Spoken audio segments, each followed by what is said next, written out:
الحمد اللہ تبارک و تعالیٰ کا کروڑہ احسان جس خدا القدوس نے ہم سب کو آج کے اس عظیم الشان دن میں اپنے گھر میں آنے کی توفیق عطا فرمائی۔ میں نے آپ کے سامنے سورۃ المائدہ کی آیت نمبر 3 کا ایک حصہ تلاوت کیا۔ یہ پوری آیت مبارکہ کا مختصر سا میں مضمون آپ کے سامنے رکھتا ہوں۔ اللہ تبارک و تعالیٰ نے ارشاد فرمایا، حرمت علیکم المیتہ والدم ولحم الخنزیر وما اہل لغیر اللہ بہ۔ آواز صحیح کرو جی۔ فرمایا کہ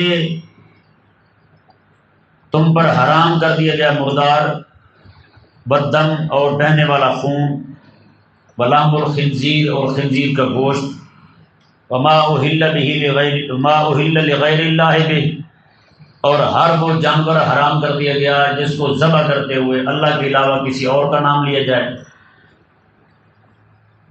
والمنخنقۃ والموقوذۃ والمتردیۃ والنطیحۃ، وہ جانور بھی حرام ہے جس کو گلا گھونٹ کے مارا جائے۔ والموقوذۃ، جسے بغیر دھاری دار چیز مار کے مارا جائے، یعنی ہتھوڑا مار کے، لکڑی ڈانگ وغیرہ مار کے مار دیا جائے۔ والمتردیۃ، کسی جانور نے سینگ مار کے مار دیا اسے، وہ بھی۔ اور اس طرح کر کے وما اکل السبع الا ما ذکیتم، اس جانور وہ بھی حرام ہے جسے درندہ پھاڑ دے، مگر یہ کہ تم اسے ذبح کر لو۔ کسی جانور نے اسے کاٹ لیا ہے تو اس کے کٹنے سے وہ مر گیا ہے تو وہ مردار ہے، پلید ہے، کھانے کے لیے جائز نہیں ہے۔ ہاں کسی جانور نے کاٹا ہے، آپ نے پکڑ کے اسے ذبح کر لیا ہے اس کے مرنے سے پہلے وہ پھر حلال ہے۔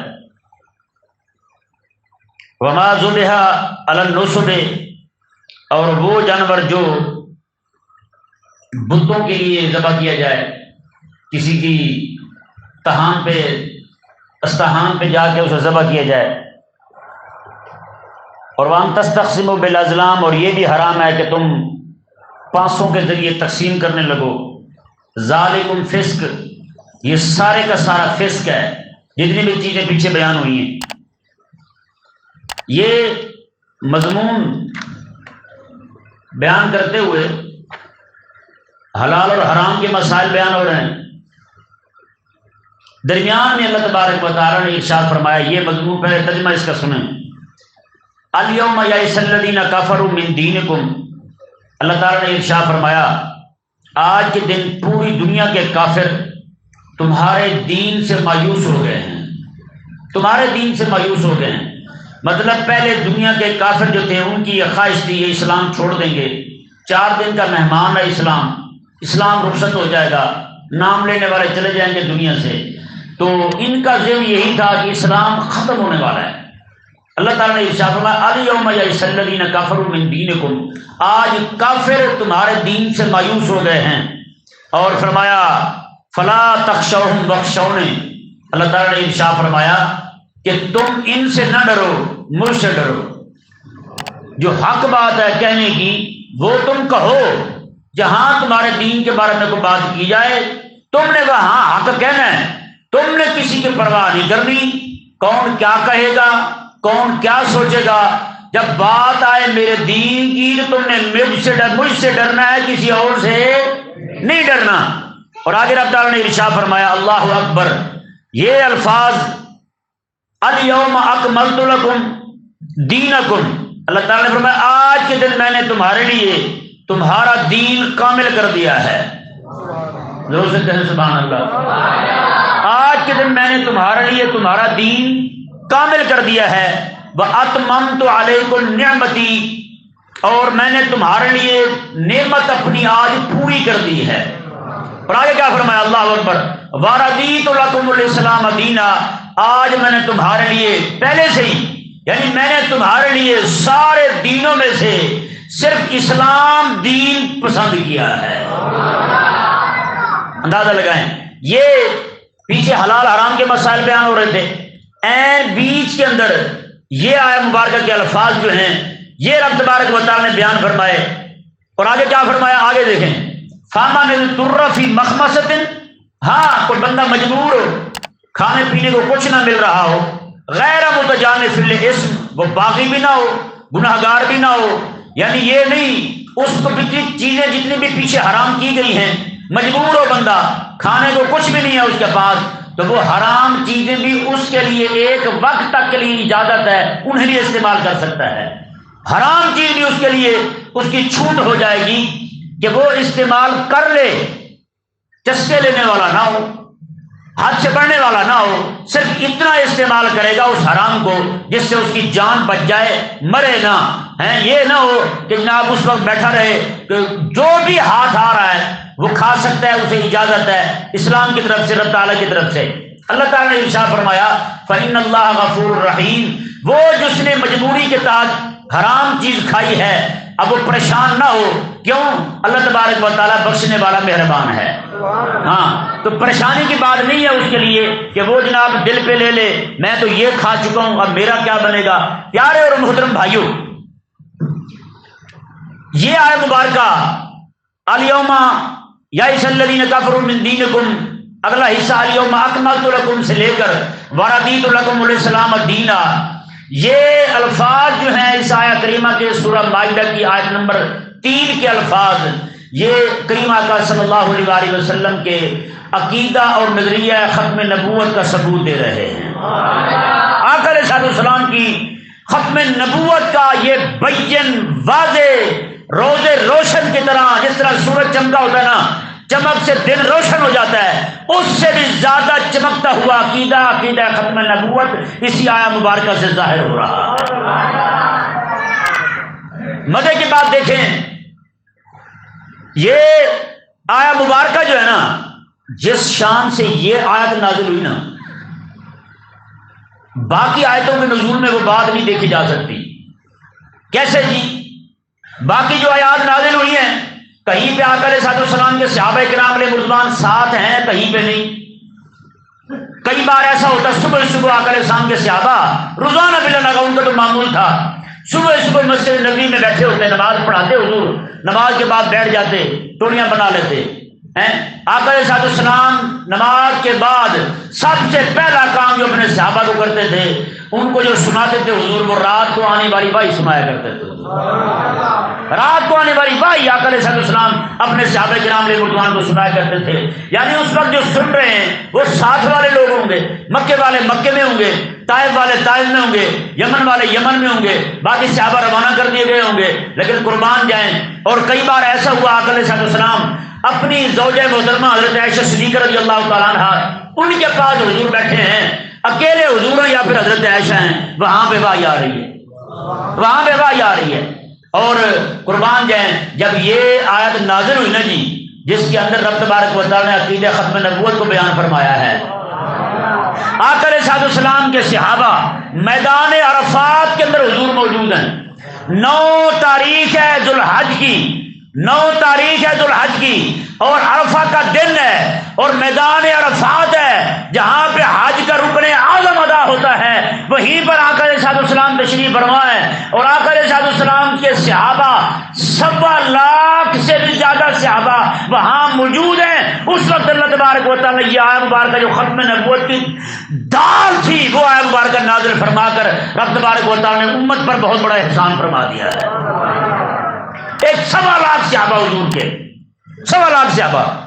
تھوڑا سا پیچھے دیکھیں، وہ آیت مبارکہ قرآن کریم کی اللہ تبارک و تعالیٰ نے جس میں کم و بیش 1,24,000 انبیاء کرام علیہ السلام، 1.25 لاکھ کم و بیش انبیاء کرام علیہ السلام کو جمع کر کے عالم ارواح میں فرمایا تھا میں اپنا حبیب بھیجوں گا، ہیں وہ تمہیں کتاب دے دوں گا، حکمت دے دوں گا، آخر میں میرا حبیب آئے گا، تم سب نے ان کی مدد بھی کرنی ہے، اس کے دین کی مدد بھی کرنی ہے۔ تمہارے دور میں میرا حبیب آ جائے تو تم نے بھی تمہارے ماننے والوں نے اسی کا کلمہ پڑھنا ہے۔ بتائیں بھائی، وہ ختم نبوت کا عہد لیا جا رہا تھا عالم ارواح میں، اور یہاں پر کریم آقا صلی اللہ علیہ وسلم کے صحابہ کرام علیہ رضوان 1,24,000 1.25 لاکھ صحابہ، ان 1.25 لاکھ کم و بیش انبیاء کرام علیہ السلام کے نائب بن کے کھڑے ہیں میدان عرفات میں، اور آقا علیہ السلام پر رب تبارک و تعالیٰ نے وہ عقیدہ ختم نبوت والی آیت مبارکہ نازل کر کے بتا دیا، میں جو وعدہ میں نے ان انبیاء سے لیا تھا کہ تم نے میرے حبیب کی مدد کرنی ہے، اب تم میرے صحابہ محبوب کے صحابہ، تم نے ان نبیوں کے نائب بن کے میرے حبیب کے دین کی مدد کرنی ہے اور میرے حبیب کے ساتھ کھڑے ہونا ہے۔ اندازہ لگائیں جی، یہ وہ ختم نبوت کا عقیدہ واضح کرنے والی عقیدہ ختم نبوت کو روشن روشن کی طرح۔ کیوں؟ آدم علیہ السلام آئے دنیا میں، آدم علیہ السلام آئے دنیا میں، یہی دعویٰ تھا آپ کا، یہ اعلان تھا، یہی دعوت تھی آپ کی۔ شیس علیہ السلام کو اپنے بیٹے کو خود فرمایا، میں کہ بیٹا نبی آخر الزمان آئیں گے۔ ابا حضور کروں کیا؟ فرمایا درود پڑھتے رہنا ان پر درود پڑھتے رہنا۔ اچھا جی، حضرت آدم علیہ السلام نے فرمایا کہ آئیں گے، شیس علیہ السلام نے اپنے بچوں کو فرمایا کہ آئیں گے نبی آخر الزمان، حضرت ابراہیم علیہ السلام نے اپنے بچوں کو فرمایا کہ نبی آخر الزمان آئیں گے، اسماعیل علیہ السلام نے بھی یہی فرمایا، یعقوب علیہ السلام نے یہی فرمایا، ایوب علیہ السلام نے یہی فرمایا، حضرت موسیٰ علیہ السلام نے یہی فرمایا، اور عیسیٰ علیہ السلام نے جو فرمایا وہ تو رب نے قرآن میں بیان فرمایا ہے کہ میرے بعد نبی آخر الزمان آئیں گے۔ 1,24,000 کم و بیش انبیاء کرام علیہ السلام نے یہی فرمایا کہ آخری نبی آنے والا ہے، اور میرے آقا علیہ السلام جب تشریف لائے تو آقا علیہ السلام نے میرے بعد کوئی نہیں آنے والا ہے، میں کوئی بھی یہ دعویٰ کرے کہ میں ہوں۔ آقا علیہ السلام نے 2 لقب اسی وقت عطا فرما دیے، میں فہو کذاب و دجال، میں وہ بڑا جھوٹا بھی ہوگا، بڑا دجال، مکار، فراڈیا، دھوکے باز بھی ہوگا۔ بتائیں بھائی، اس سے یہ بات روز روشن کی طرح واضح ہو گئی کہ کریم آقا صلی اللہ علیہ وسلم کی ختم نبوت کا جو عقیدہ ہے، آقا علیہ السلام کے بعد قیامت تک کوئی نبی نیا آ سکتا، زور سے کہیں کوئی نبی آ سکتا نہیں۔ اور عیسیٰ علیہ السلام بھی تشریف لائیں گے نا، وہ بھی میرے آقا صلی اللہ علیہ وسلم کے دین کے مبلغ اور آقا علیہ السلام کے دین کے مجدد بن کے آئیں گے۔ ہاں، آقا علیہ السلام کے دین کے مجاہد بن کر آئیں گے، وہ بھی لوگوں کو جو مسائل بتائیں گے میرے کریم آقا صلی اللہ علیہ وسلم کے دین کے مسائل بتائیں گے، رب تبارک و تعالیٰ کے قرآن کو پڑھ کے لوگوں کو مسائل بتائیں گے۔ اگر کہیں پر کوئی ایسا مسئلہ بنا تو اس وقت بھی وہ آقا علیہ السلام کے روضہ منورہ پر جا کے خود آقا علیہ السلام سے پوچھ لیں گے اور پھر لوگوں کو بتائیں گے۔ کیوں کریم آقا علیہ السلام نے ارشاد فرمایا، عیسیٰ علیہ السلام جب آئیں گے میری قبر پر کھڑے ہو کے مجھے پکاریں گے، آقا علیہ السلام نے جمع لا اجیبنہ، عیسیٰ علیہ السلام جب میری قبر پر کھڑے ہو کے مجھے پکاریں گے میں انہیں بھی جواب عطا فرماؤں گا، ہاں انہیں بھی جواب دوں گا میں۔ تو وہ عیسیٰ علیہ السلام کا بعد میں آنا یہ عقیدہ ختم نبوت کے منافی بالکل نہیں ہے۔ وہ آئیں گے، وہ تو پہلے نبی ہیں، اب دوبارہ آئیں گے وہ نبی کی حیثیت سے نہیں آئیں گے، وہ امتی کی حیثیت سے آئیں گے، ہوں گے نبی لیکن کام میرے نبی کے دین کا کریں گے۔ ہاں، اس وقت میرے نبی علیہ السلام کے دین کو غالب کریں گے پوری دنیا کے اندر۔ آج تو اسلام کی حکومت ہوتی ہے جب تو یہ کہا جاتا ہے کافروں کو کلمہ پڑھ لو یا پھر قتل ہونے کے لیے تیار ہو جاؤ، یا پھر جزیہ دو، اگر وہ نہیں تو پھر لڑنے کے لیے تیار ہو جاؤ۔ وہ جزیہ دیں، ٹیکس دیں مسلمان حکومت کو اور رہتے رہیں، کوئی مسئلہ نہیں ہے۔ عیسیٰ علیہ السلام جب آئیں گے نا 2 ہی آپشنیں ہوں گی، بس کلمہ پڑھو یا پھر قتل ہونے کے لیے تیار ہو جاؤ۔ بتائیں بھی پوری دنیا میں کوئی کافر نہیں بچے گا، کوئی زندگی نہیں بچے گا، کوئی بے دین نہیں بچے گا، ہر طرف رسول اللہ علیہ السلام کے دین کا جھنڈا بلند ہوگا۔ یہ حضرت سیدنا عیسیٰ علیہ السلام کی آمد سے ہوگا۔ پیارے اور محترم بھائیوں، دیکھیں کریم آقا علیہ السلام نے یہ حدیث پاک بخاری شریف میں آقا علیہ السلام نے ارشاد فرمایا، میں اور قیامت ایسے آئے ہیں، میں اور قیامت ایسے آئے ہیں۔ 2 انگلیوں کو جوڑ کے حضور نے ارشاد فرمایا، 2 انگلیاں جڑی ہوئی نا، مطلب کیا ہے؟ میرے بعد قیامت ہی آئے گی، میرے بعد کوئی نبی نہیں آئے گا۔ نہیں سمجھے مسئلہ؟ میرے بعد قیامت ہی ہے، میرے بعد کوئی نبی نہیں آئے گا۔ پیارے اور محترم بھائی، یہ آیت مبارکہ دیکھیں، اللہ تبارک و تعالی نے ارشاد فرمایا، الیوم اکملت لکم دینکم، میں نے تمہارے لیے تمہارا دین مکمل کر دیا ہے، تمہارے لیے تمہارا دین مکمل کر دیا ہے۔ وَأَتْمَمْتُ عَلَيْكُمْ نِعْمَتِي، اور میں نے تم پر اپنی نعمت پوری کر دی ہے۔ مولا علی رضی اللہ عنہ پتہ کیا فرماتے ہیں؟ فرماتے ہیں 6 نعمتیں رب نے جو ہمیں دی ہیں کسی کو نہیں دی۔ سب سے پہلی نعمت آپ فرماتے ہیں اسلام. سب سے پہلی نعمت کیا ہے؟ اسلام ہے. اور فرمایا کہ دوسری نعمت جو ہے وہ رب کا قرآن ہے. اور تیسری نعمت جو ہے وہ فرمایا کہ ہمارا حبیب مصطفیٰ کریم علیہ السلام کی ذات ہے.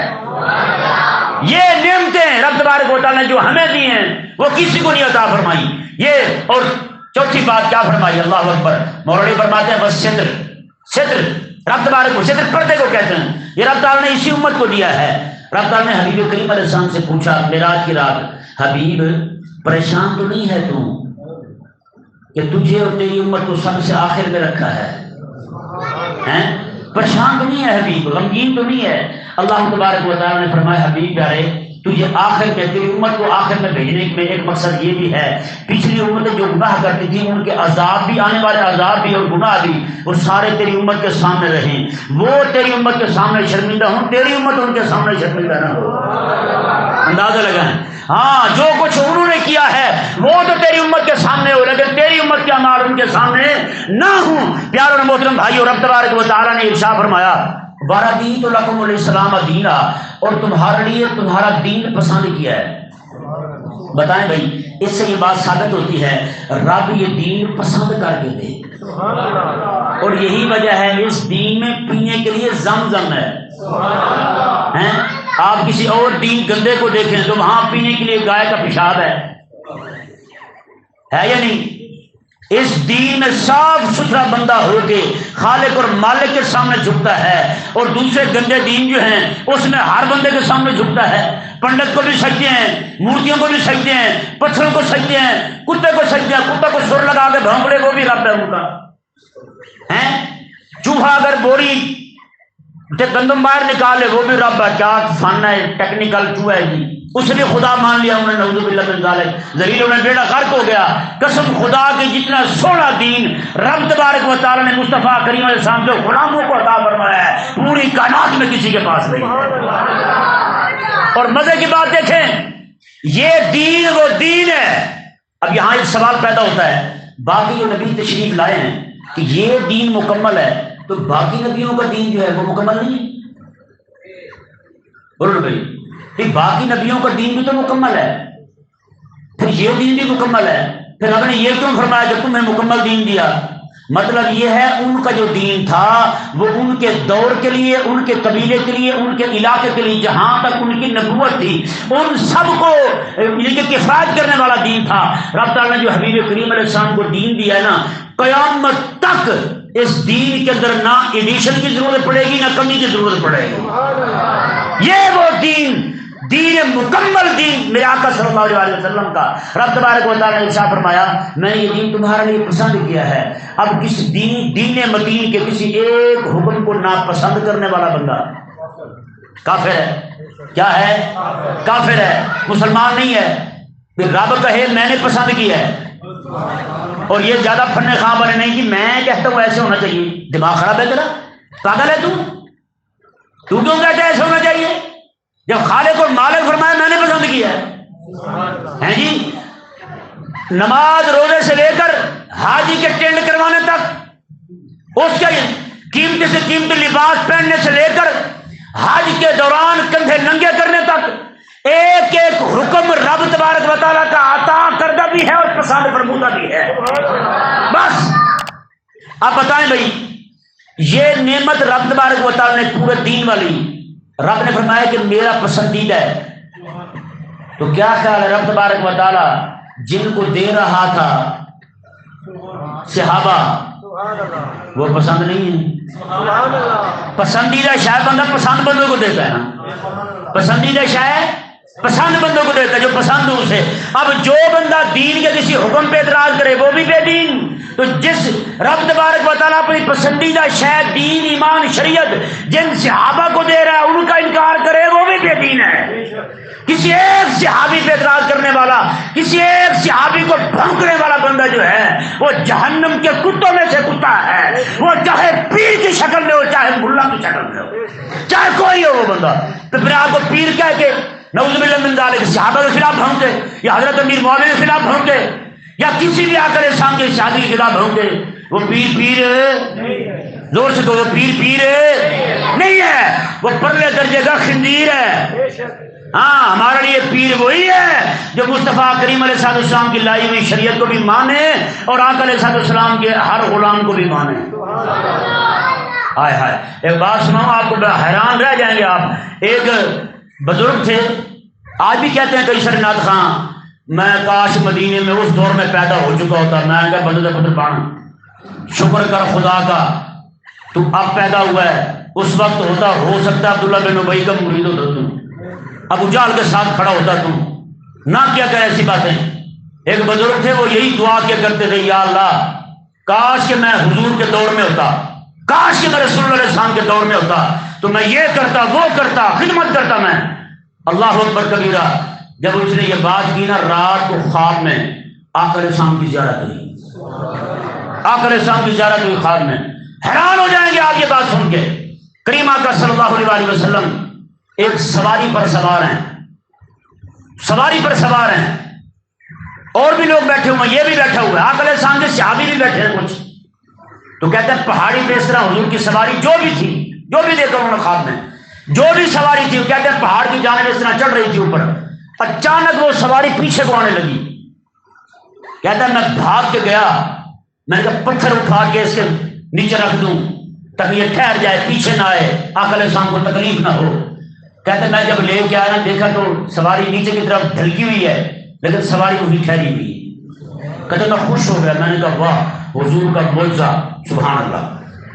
گاڑی نیچے، وہ سواری جو گاڑی ہے جو بھی ہے وہ نیچے نہیں ہے، وہی ٹھہر گئی ہے، یہ میرے آقا علیہ السلام کا معجزہ ہے۔ آقا علیہ السلام نے فرمایا تو دیکھ نیچے دیکھ ذرا۔ وہ کہتا ہے میں نے نیچے دیکھا تو آقا علیہ السلام، میں پتھر ڈھونڈنے گیا تھا، آقا علیہ السلام کے صحابی نے اس گاڑی سے، اس سواری سے چھلانگ لگا کے اس کا پہیا جو بھی تھا، کہتے ہیں اس کے نیچے اپنا کندھا اس طرح رکھا ہوا تھا۔ کہتے ہیں آقا علیہ السلام نے ایک دم میری طرف دیکھا نا، مجھے فرمایا، میں کہا تو اس وقت ہوتا جان دینے کے بجائے تو بھی پتھر ہی ڈھونڈتا رہتا۔ شکر ادا کیا کرو یار، مالک نے ہمیں اس دور میں یعنی کہ پیدا کیا ہے، آقا علیہ السلام کو دامن ملا ہمارے ہاتھ میں، اور اس طرح کی باتیں کر کے پتہ نہیں کیا اتنا بڑا تو عاشق رسول ہو گیا کہ پتہ نہیں کیا کرنا چاہتا ہے۔ کام تیرے لچھن تیرے ٹھیک نہیں ہے، میں اس وقت ہوتا۔ کئی پاگلوں کو، نعت خانوں کو یہ سوجی ہے، کہتے ہیں میں حلیمہ کی بکریاں چرانی ہیں۔ میں نے کہا جی بلو کا پٹھے نام رہا تم، حضرت حلیمہ کی بکریاں چرانی ہے، رسول اللہ علیہ السلام کی سنت پسند نہیں ہے تجھے؟ حلیمہ میں نے نام رکھ لے، تیری بکریاں چراواں گی میں نے کوئی بندہ کھڑا ہو کے یہ کہے کہ تیری ماں کو تم اپنے ساتھ رکھ لے، مجھے بغیر ہے تم؟ عجیب پہ حیا لوگ، حلیمہ میں نے نام رکھ لے، کیوں بھائی دماغ خراب ہے تیرا؟ اوپر سے ہماری کتی عوام پیسے پھینک رہی ہوتی ہے ان پر، واہ واہ یار کیا بات ہے، کیا بات۔ بندہ گریبان پکڑ کے پوچھے اسے، بے شرم انسان، تجھے رسول اللہ علیہ السلام کی اور باقی جو زندگی آقا علیہ السلام کی لانے نبوت والی وہ تمہیں پسند کیوں نہیں ہے؟ یہ کیوں نہیں کہتا یا رسول اللہ مجھے بھی آپ اپنے ساتھ رکھ لیں، بدر بھی جاؤں گا، اوٹ بھی جاؤں گا، یہ کیوں نہیں کہتا مرتا تم؟ بکریاں چرانے کی پڑی ہے کسی بھیڑو دے بچہ، عجیب بات دماغ ہے، بتائیں بھائی۔ ایک عجیب بغیر وہ کہہ رہا تھا جی لگیاں نے موجہ ہونے لائی رکھی سونے، میں نے کہا تیرا کون سا زور لگا ہے؟ تمہیں کیا پتا اسلام پہ کتنی آفتیں آ پڑی ہیں؟ ابھی کل پرسوں کی بات ہے، ہندوستان میں آسام علاقے میں مدرسے گرا دیے انہوں نے، ایکڑوں میں مدرسہ تھا، گرا دیا انہوں نے، کہا کہ یہ دہشت گرد ہیں، اور یہ کنجر کہہ رہے ہیں لگی نے موجہ ہونے لائی رکھی سونے۔ کیوں بھائی کون سی موج لگی ہے تیری؟ پوری دنیا کے اندر رب تبارک و تعالیٰ جو قرآن کا ایک حکم نہیں مانا جا رہا، یہی موج ہے۔ رسول اللہ علیہ السلام کی گستاخیاں حکومتی سطح پہ ہو رہی ہیں، آقا علیہ السلام کی گستاخیاں چھاپ چھاپ کے وہ دیواروں پہ چسپاں کر رہے ہیں، یہی موجیں تیری۔ خدا کے لیے آپ بھی کچھ سوچیں، کس سے سن رہے ہیں اور کس کا کلام سن رہے ہیں؟ نہ پکانے والوں کو پتہ ہے نہ کھانے والوں کو پتہ ہے۔ جس طرح کے پکانے والے اسی طرح کے کھانے والے، وہ عجیب آ کے باں کرے قوم لٹو ہو جاتی ہے یا نہیں ایسا؟ کبھی نہیں پوچھا ہم نے یار یہ کلام جو پڑھ رہے ہو کس کا لکھا ہوا ہے؟ اس کے سننے سے کہیں ہمارا ایمان دین جو ہے وہ تو نہیں ہم سے دور چلا جائے گا، رب تبارک و تعالیٰ ناراض تو نہیں ہو جائے گا؟ اور نام کیا ہے؟ جشن سرکار، جشن میلاد، اور اسی میں گستاخیاں، اسی میں بے دینیاں، اسی میں دین کا مذاق، اسی میں صحابہ کرام علیہ رضوان کی گستاخیاں ہو گئی۔ مسلمان کیا ہے؟ میلاد شریف بھائی نہیں، رب تبارک و تعالیٰ نے پسند کیا دین ایمان، قرآن، شریعت اس امت کے لیے. وَرَضِيتُ لَكُمُ الْإِسْلَامَ دِينًا، رب تبارک و تعالیٰ نے فرمایا یہ دین اسلام جو ہے میں نے تمہارے لیے پسند کیا ہے. تو بتائیں جی یہ دین قیامت تک رہنے والا ہے. دین قیامت تک رہنے والا ہے، اور اس دین کے اندر نہ کمی ہوگی نہ زیادتی ہوگی. اس میں نہ کمی ہوگی نہ زیادتی ہوگی. مکمل کا مطلب ہی یہی ہے. اب اس میں کوئی ضرورت ہے؟ بتائیں یار، ضرورت پڑی ہے. یہ جو لوگ ہیں نا آرڈر لاتے ہیں، ایک مرتبہ قانون بنا دیا حکومت والوں نے، 2 سال بعد پھر ترمیم لا رہے ہیں. ہوتا یہ نہیں ہوتا؟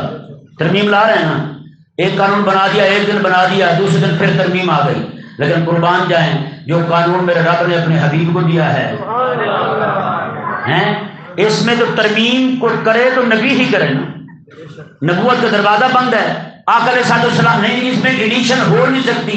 ایڈیشن کے لیے ایڈیشن کی ضرورت ہے تو کچھ ہونا ہی نہیں ہے. قیامت تک کے لیے رب تبارک و تعالیٰ نے ایسا دین عطا فرمایا، ہر دور کے لیے، ہر بولی بولنے والے کے لیے، ہر طرح کے بندے کے لیے یہی دین کفایت کرنے والا ہے. تو رب تبارک و تعالیٰ نے واضح فرما دیا میں نے تمہارے لیے دین بھی وہ پسند کیا ہے جو آخری دین ہے، نبی بھی وہ پسند کیا ہے جو آخری نبی ہے، قرآن بھی وہ پسند کیا ہے کتاب کی صورت میں جو آخری کتاب ہے. نہ اس کتاب کے بعد کتاب کی ضرورت، نہ اس نبی کے بعد نبی کی ضرورت، نہ اس دین کے بعد دین کی ضرورت. کیوں ضرورت نہیں ہے؟ کیونکہ اس امت کے بعد امت آنے والی ہی نہیں ہے، پھر قیامت ہی آئے گی. اللہ تبارک و تعالی ہم سب کو عقیدہ ختم نبوت پر مرنے جینے کی اور اس کا پہرا دینے کی توفیق عطا فرمائے. پہرا دینے کی توفیق عطا فرمائے. یہ ذہن میں رہے یہ آیا مبارکہ کا نزول جو ہے یہ عجیب شان سے ہوا ہے. سارے صحابہ وہاں موجود ہیں، سب کے سامنے کریم آقا علیہ السلام نے یہ آیت مبارکہ پڑھ کے سنائی. آخری بات عرض کرتا ہوں، مزے کی بات دیکھیں، اس کے شروع میں بھی حرام حلال کے مسائل ہیں، آخر میں بھی حرام حلال کے مسائل ہیں، درمیان میں عقیدہ ختم نبوت ہے. درمیان میں عقیدہ ختم نبوت ہے. یہاں پہ عوام کو بھی کہا گیا روٹی چھوٹی کھا کے نہ رہنا، کھانے پینے بھی، کیونکہ گوشت کا ذکر ہے نا سارا، تو لاہور بروش تو سارے راہ جانتے ہیں. تو فرمایا کہ کھانے پینے پہ بھی نہیں رہنا، میرے حبیب کی ختم نبوت کی بات بھی کرنی ہے، میرے دین کی بات بھی کرنی ہے. اور مولویوں کو بھی خطاب ہے، میں صرف حلال حرام کے مسائل نہ بیان کرتے رہنا، میرے حبیب کی ختم نبوت کی جب بات ہے تو اس کے دفاع کے لیے بھی تم نے کھڑے ہونا ہے. ہاں، حلال حرام کے مسائل آگے پیچھے، درمیان میں عقیدہ ختم نبوت، اور آخری آیت قرآن کی نازل ہو گئی. آخری حکم نازل ہو رہا ہے تبارک و تعالیٰ کی طرف سے. اس کے 81 یا 82 دن بعد کریم آقا علیہ السلام کا وصال شریف ہو جاتا ہے. 81 یا 82 دن کے بعد بس یہ آیت مبارکہ آخری نازل ہو گئی. اس کے بعد حلال حرام کے متعلق کوئی حکم نازل نہیں ہوا. یہ ذہن میں رہے مسئلہ. اور آخری آیت مبارکہ کے اندر عقیدہ ختم نبوت ہے.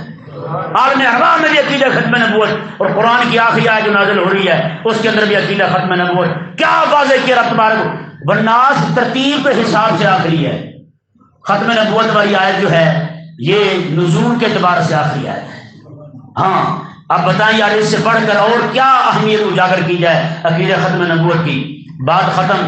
ایک زور سے نعرہ لگائے ہیں ختم نبوت والا، دھوم نکل جائے جسے کہتے ہیں. ختم نبوت زندہ باد. ہاتھ سارے چکنے میں سارے دیکھ رہا ہوں، میں پھر وہ نام کا نعرہ لا دینا یہ ہے کہ میں چودھری چیز میں بھی خرچ ہو گیا، میں کیا کرنا ہے ہاتھ چک کے سارے.